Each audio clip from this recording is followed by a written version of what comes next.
Bismillahirrahmanirrahim. Assalamualaikum warahmatullahi wabarakatuh. Sahabat yang beriman, mata adalah jendela hati. Air mata yang tergenang di pelupuk mata lalu kemudian tumpah mengalir membasahi pipi adalah merupakan ekspresi dari luapan dari isi hati yang tak tertahankan. Sehingga dengan begitu apa yang menjadi beban hati seakan telah tumpah dan tersalurkan.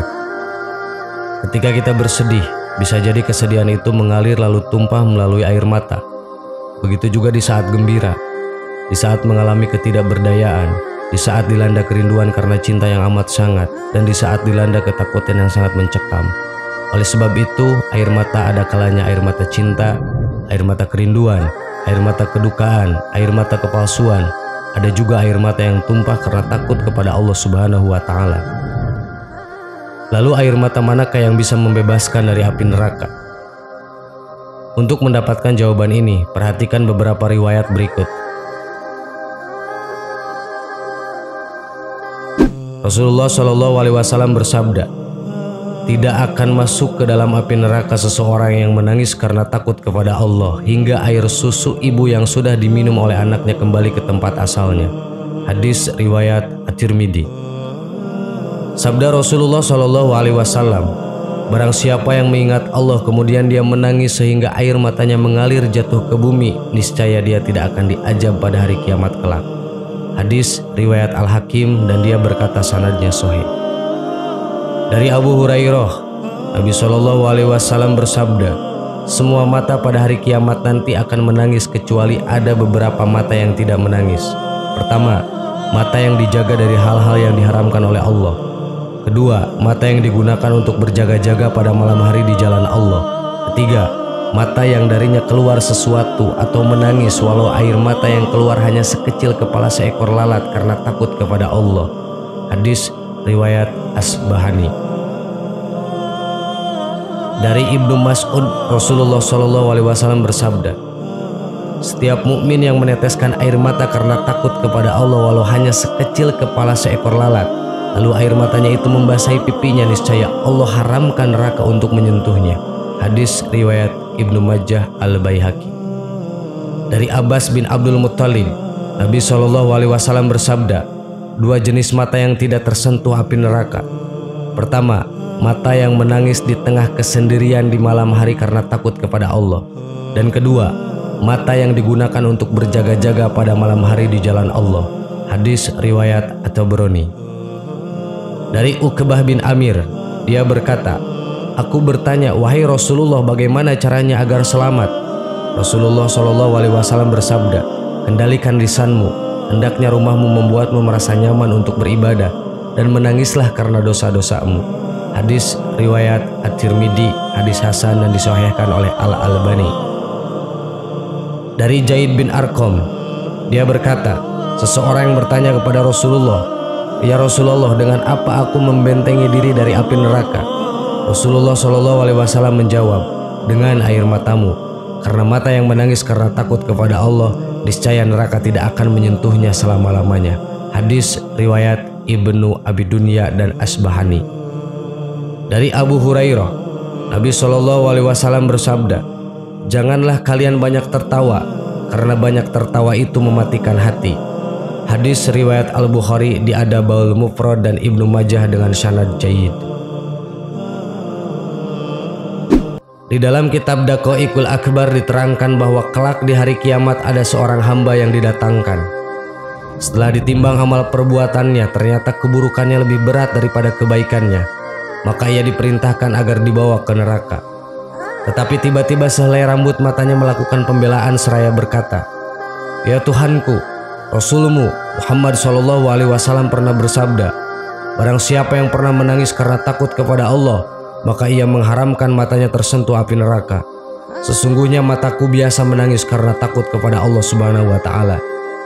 Akhirnya Allah yang Maha Pengampun lagi Maha Penyayang mengampuni dosa-dosa hamba itu dan menyelamatkannya dari api neraka, berkat pengaduan sehelai rambut matanya yang biasa menangis karena takut kepada Allah Subhanahu wa Ta'ala.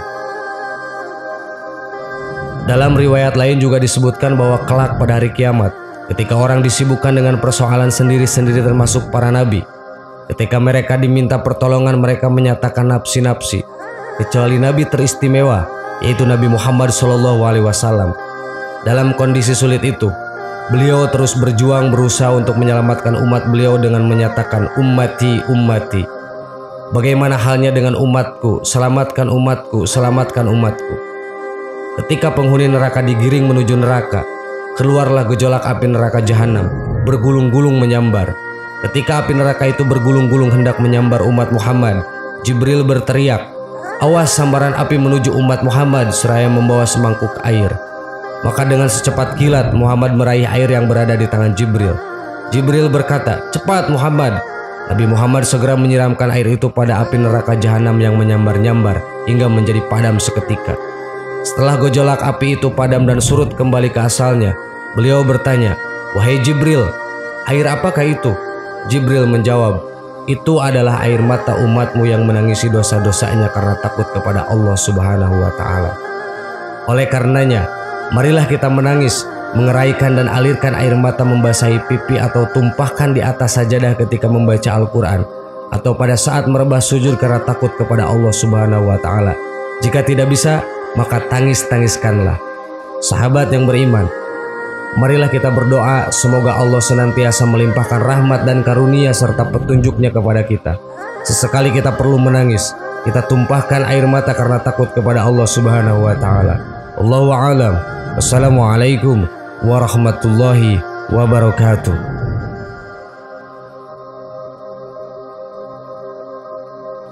Bismillahirrahmanirrahim. Assalamualaikum warahmatullahi wabarakatuh. Sahabat yang beriman, hari kiamat merupakan sebuah kepastian yang akan terjadi pada alam semesta. Setelah dunia porak-poranda, manusia akan dibangkitkan dan dikumpulkan di padang mahsyar untuk menerima penghakiman. Saat itu, manusia berada dalam kondisi hina, yakni tidak berpakaian dan tidak beralas kaki. Manusia berharap-harap cemas terhadap apa yang akan mereka terima nantinya. Apakah akan ditempatkan di surga atau di neraka? Namun ada golongan manusia yang akan mendapat perlakuan terhormat. Mereka disalami oleh para malaikat karena amalannya sewaktu menjalani kehidupan di dunia. Lantas siapakah mereka yang mendapat penghormatan tersebut? Berikut ulasannya. Diriwayatkan dari Ibnu Abbas radhiyallahu an, Rasulullah SAW pernah bersabda, 3 kelompok akan berjabat tangan dengan para malaikat sewaktu dibangkitkan dari kuburnya. Mereka itu adalah para syuhada, orang-orang mukmin yang bertahajud di bulan Ramadan, dan mereka yang berpuasa di hari Arafah.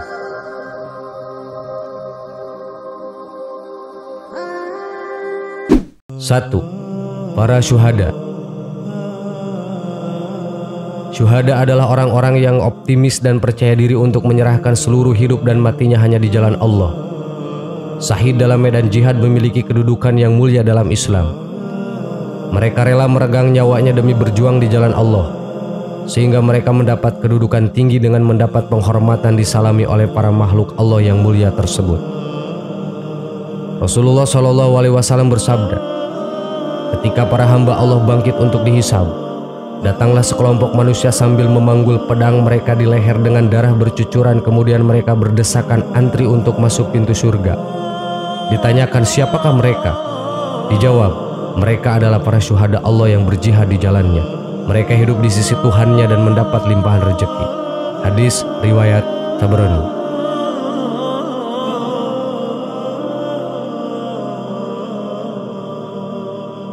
Dua, mukmin yang bertahajud di bulan Ramadan. Golongan kedua yang akan disalami oleh para malaikat pada hari kiamat adalah para mukmin yang melakukan sholat tahajud pada malam-malam di bulan Ramadan. Bulan Ramadan memang menjadi momen yang tepat untuk umat Islam berlomba-lomba melakukan kebajikan. Tidak hanya amalan wajib, amalan sunnah pun memiliki tingkat pahala yang besar jika dilaksanakan pada bulan ini, termasuk amalan sholat tahajud yang begitu mulia. Jika kemudian Allah memberikan kesempatan spesial untuk berjabat tangan dengan malaikat, maka itu merupakan anugerah yang pantas diberikan kepada mereka. Puasa yang paling utama setelah puasa Ramadan adalah puasa di bulan Muharram, bulannya Allah. Sedangkan sholat yang paling utama setelah sholat wajib adalah sholat malam. Hadis riwayat Muslim.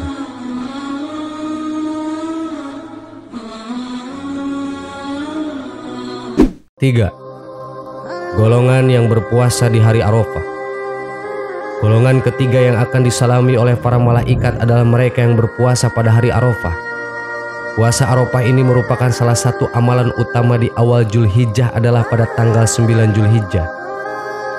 Amalan ini dilaksanakan bagi kaum muslimin yang tidak melaksanakan ibadah haji. Para ulama sepakat jika hukum dari puasa ini adalah sunnah muakkad. Puasa Arafah atau 9 Zulhijjah dapat menghapuskan dosa setahun yang lalu dan setahun yang akan datang. Puasa Asyura atau 10 Muharram akan menghapuskan dosa setahun yang lalu. Hadis riwayat Muslim. Sahabat yang beriman, itulah ketiga kelompok yang akan berjabat tangan dengan para malaikat sewaktu dibangkitkan dari kuburnya. Semoga kita termasuk salah satu kelompok yang akan berjabat tangan dengan para malaikat tersebut. Amin. Wallahu a'lam. Wassalamualaikum warahmatullahi wabarakatuh.